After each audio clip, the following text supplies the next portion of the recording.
अच्छा भाई, यहाँ हमें एक गहरा या कॉनकेव आईना दिया गया है जिससे 6 सेंटीमीटर दूर बाईं समत में एक शय रखी हुई है। तो जाहिर है इस शय में से शुआएं निकलेंगी, आईने से टकराएंगी और वापस आके कहीं ना कहीं एक अक्स हमें नजर आएगा। इस मिरर का मकाम इर्तिकाज यानी फोकस 2 सेंटीमीटर दूर है।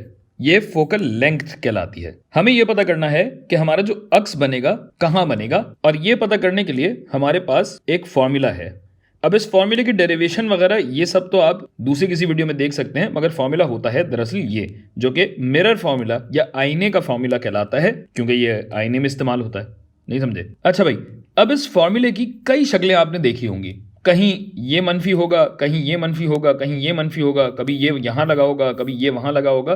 तो इन सब चक्करों से बचने के लिए आप इस झंझट में ही ना पड़ें कि फॉर्मूले की किस सूरत में क्या शक्ल होती है। फॉर्मूला सिर्फ एक है और वो है ये। अब इसकी शक्ल कैसे आगे पीछे होती है उसका इन्हिसार है साइन पे। और पिछली वीडियो में हमने आपको बताया था कि साइन किस तरीके से सेट किए जाते हैं, साइन सेट करने का रिवाज क्या होता है। तो भाई मुरव्वजा समत क्या होगी, उसके लिए हमने आपको बताया था कि एक अदद पाया जाता है पोल, और हमने आपको यह कहा था कि इस पोल के आगे पीछे होता है जो होता है। फिर हमने आपको यह भी बताया था कि जिस समत में शुआएं वाक़े हो रही होंगी, यानी इंसिडेंट रेज पड़ रही होंगी या रेज इंसिडेंट होंगी, यहां से शुआएं निकलेंगी, तो ये आईने पे इस समत में इंसिडेंट होती हैं, वाक़े होती हैं। तो इस समत को हम लेते हैं मुस्बत, जिसका मतलब यह है कि अगर हमारे पोल के दाईं जानिब कुछ भी होगा तो वो होगा मुस्बत, और बाईं जानिब जो कुछ भी होगा वो होगा मनफी। गोया ये फासला सब मनफी होंगे। अच्छा, अब आते हैं फॉर्मूले की तरफ। एफ क्या है भाई? एफ आपको मैंने बताया कि होती है फोकल लेंथ, जो कि हमें दी गई है 2 सेंटीमीटर। ठीक है भाई, और 2 सेंटीमीटर नहीं है, अब हम देख सकते हैं कि ये मनफी 2 सेंटीमीटर है, तो मनफी 2 लगाना मत भूलिएगा। फिर है हमारी शय का फासला, जो कि इस फॉर्मूले में यू से दिखाया जाता है। गोया यू होना चाहिए 6 सेंटीमीटर, लेकिन मुस्बत या मनफी का ख्याल रखना है। तो ये चूंकि पोल के इस तरफ है, लिहाजा ये होगा मनफी। और हमें क्या निकालना है? हमें अपने अक्स का या इमेज का फासला निकालना है। अब चूंकि ये आईना है तो हमें पता है कि अक्स यहीं कहीं बनेगा, और बनेगा भी नीचे की तरफ। और मैं अब आपको दिखाऊंगा कि फॉर्मूले में अगर सही साइन के साथ चीजें डाली जाएं तो आपके पास जवाब भी बिल्कुल दुरुस्त ही आता है, समत समेत। जिस तरह वेक्टर्स की जब हम बात करते हैं तो वेक्टर की इक्वेशन साइन का तयन खुद कर लेती है, या जो भी साइन आप देते हैं उससे वो खुद ही फैसला कर लेती है कि भाई शय कहां है, फोकस कहां है और अक्स कहां बनेगा। ठीक है भाई, तो चलिए साइन समेत इसी फॉर्मूले में हम अपनी कदरें डालते हैं। 1/f। एफ क्या है? मनफी 2।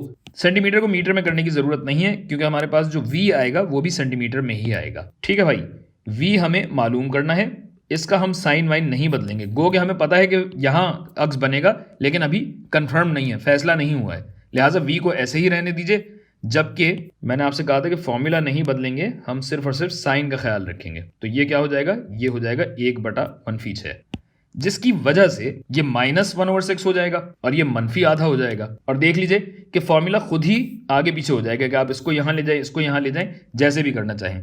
लेकिन अब उससे कोई फर्क नहीं पड़ता, क्योंकि अब हमें सिर्फ और सिर्फ कदर निकालनी है और इसके आगे सिर्फ और सिर्फ रियाजी है। तो 1/v को अगर मैं अपना सब्जेक्ट बना लूं तो मनफी आधा ये है, मनफी 1/6 को यहां लेके जाऊंगा तो ये मुस्बत हो जाएगा। तो मनफी आधा जमा 1/6, तो 2 को 6 बनाने के लिए मुझे क्या करना पड़ेगा? मुझे 3 से ज़रब देना पड़ेगा। और अगर मैं जेल में 3 से ज़रब दे रहा हूं तो मथे भी यही करना पड़ेगा मुझे। नहीं समझे? तो ये हो गया मनफी 3/6 जमा 1/6, जिससे ये 1/v मेरा बनेगा।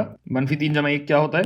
मनफी 2/6, जिसकी तस्हील कर लूं तो ये हो जाएगा मनफी 1/3। और फिर वही बात कि अगर ये मनफी आया तो मनफी को मैं नीचे लगा दूंगा, तो इससे मुझे पता लगेगा कि मेरा जो अक्स बनेगा वो 3 सेंटीमीटर दूर बनेगा पोल से, और कहां? मनफी समत में होगा। क्यों?